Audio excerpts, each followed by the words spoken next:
Avoir un enfant, wallahi, c'est un dépôt, c'est très grave. Nous, on a cru que notre vie, elle était peut-être impeccable. Peut-être parce que nos parents, jazakumullah, ils ont fait leur possible. Alors il y a des jeunes qui croient que c'est ça la vie. Comme on a vécu avec les parents, donc on mange, on dort, on veut un peu d'argent, on a. D'autres, ils te disent s'il n'y a pas, alhamdoulilah, c'est mktab, il te dit il n'y a pas, il n'y a pas. Et il vit jusqu'à ce qu'il attend que lui se marie et ait des enfants. Et qu'est-ce qu'il fait? Il fait la photocopie de ce que lui, il a vécu. Non, c'est pas bon. Et on en voit le résultat, ya shabab. On en voit le résultat. Il y a des gens qui appellent encore pour savoir comment faire les ablutions, comment prier. À 20 ans, 22 ans, 35 ans, on t'appelle encore pour les règles, par exemple, côté femmes et autres. Subhanallah. Alors que l'éducation, normalement, on est censé l'apprendre avant même le mariage. Pourquoi? Parce que comme tu le sais, subhanallah, je ne vais pas vous donner des leçons là-dedans. Une fois que tu es marié, il suffit que tu te maries le lundi, tu rentres à la maison le lundi avec ton épouse. S'il y a une relation avec Allah, subhanahu wa ta'ala, veut que découle de cette relation sexuelle un enfant, wallahi, après 9 mois, bi'idnillah, il y a un enfant qui est là. 9 mois, ya shabab, 9. L'enfant est déjà là. Et alors?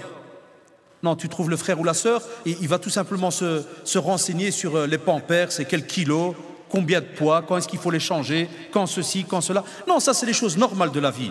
Non, qu'est-ce qui va remplir le cœur de cet enfant? Qu'est-ce qui va faire fonctionner son âme? Qu'est-ce qui va faire frétiller son âme? Là, à ce moment-là, vous avez remarqué, on va avoir affaire à deux acteurs, l'homme et la femme, le père et la mère. Mais de nouveau, il y a un problème. Et c'est là que vous allez maintenant comprendre pourquoi l'importance d'une école musulmane. At-tarbiya, l'éducation, se donne du matin au soir. Combien de temps gardons-nous nos enfants, ya ikhwan? Combien de temps est-ce qu'on les garde? Deuxième question à vous poser. Qui éduque nos enfants? Même nous maintenant, entre nous en tant que musulmans, qui éduque nos enfants une fois qu'ils sont en âge scolaire? Les parents? Wallahi la, abadan. Vous allez me dire, al-Hafid, là, il a juré. Na'am. Comment un enfant qui sort depuis 7h15 du matin pour arriver peut-être à l'école à 8h15, n'est-ce pas? Corrigez-moi, vous avez le droit de lever la main. Maximum, il va arriver au minimum à 8h15 à l'école.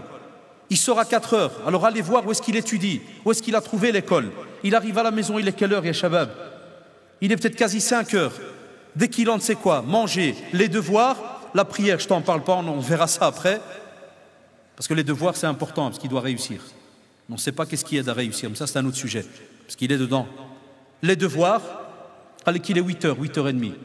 L'enfant il est comme hachiche à côté de toi, spécialement ceux de primaire, les petits. Ils commencent à te regarder avec 4 yeux ou la 5. Tu ne sais même pas discuter. Et je t'en passe quand c'est le père ou la mère qui travaille. Il y a des couples musulmans, les deux travaillent. Faites le calcul, tout est crevé à la maison. Tout le monde, wallahi, est crevé à la maison. Combien de temps tu parles à ton enfant? Wallah, il y en a qui nous avouent, là où je travaille, au centre islamique, qui nous avouent. Tu dis, Wallah, des fois, je ne parle même pas à mon enfant. Pourquoi, mon frère? Tu dis, voilà, aujourd'hui, j'ai travaillé au chantier, j'ai tardé. Je suis arrivé, il était quasi 7h30 du soir, c'était trop tard, dormais.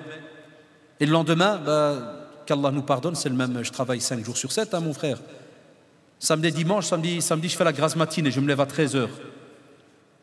Et vous savez, c'est notre programme en général, chez beaucoup d'entre nous. Et après, il te dit, on veut un enfant, mashallah, qui soit le futur de la communauté musulmane, qu'on soit logique, l'ard d'alikum. On doit maintenant, notre génération, wallahi, doit absolument sortir de ce cauchemar dans lequel elle est. Vous savez, de continuer à rêvasser, à raconter n'importe quoi. C'est fini ça, ce temps-là est révolu. Maintenant, il est obligé, on n'a pas le choix, il est obligé de se dire, voilà, on est installé. Alhamdoulilah, on est installé, on est là, de génération en génération. Qu'est-ce que tu vas maintenant apporter à cet enfant? Alors si, à la maison, on n'a pas le temps, qui l'éduque? L'école. Alors là, on a un petit problème alors. On a un petit problème, mes shabab.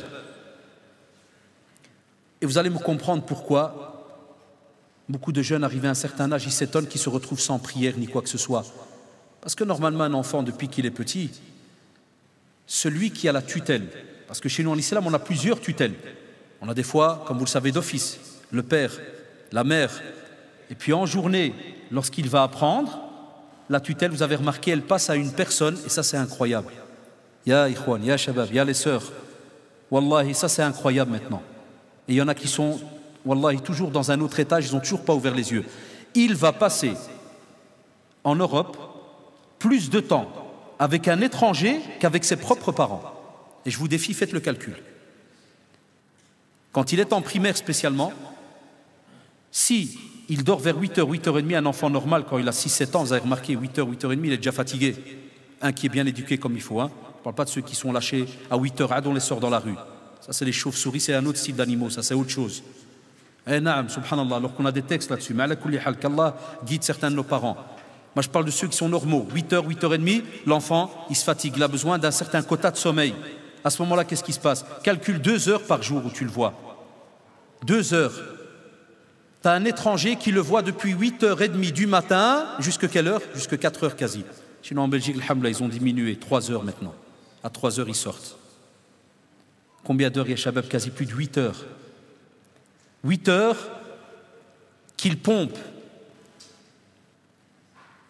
Ibn Khaldoun, rahimahullah, quand on voit des fois dans tout son historique là qu'il a fait, on vous dit, subhanallah, c'est lui qui a aussi repris la phrase. Hein. Elle vient lorsqu'on écrit quelque chose, et vous le savez, lorsqu'on grave quelque chose sur du marbre.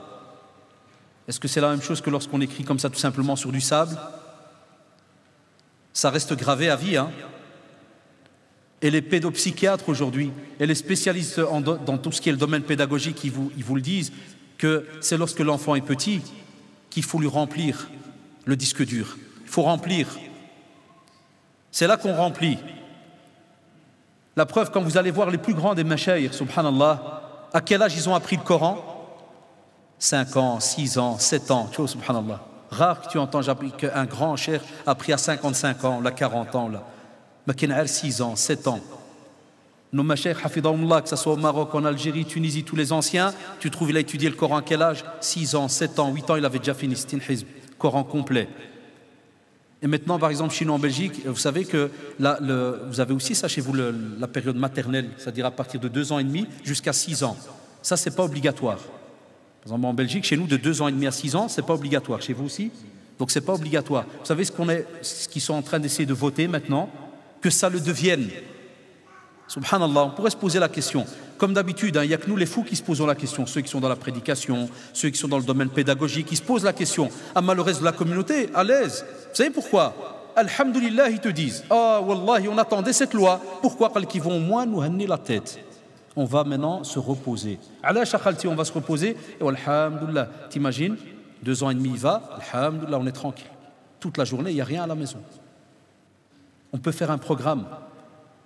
Mais vous avez compris que certains spécialistes ont remarqué qu'effectivement, et spécialement, wallahi, moi ça reste mon avis, j'en reste persuadé à Mamullah qu'il y en a certains qui font des études spécialement pour notre communauté à nous.